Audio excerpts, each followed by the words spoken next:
गेलानी दृष्टिमां पण स्वार्थ गेलानी दृष्टिमां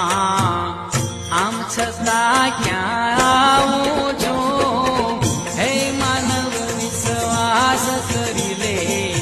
સમય બની સમજાવું છું આ દુનિયામાં ઈચ્છાથી અવતાર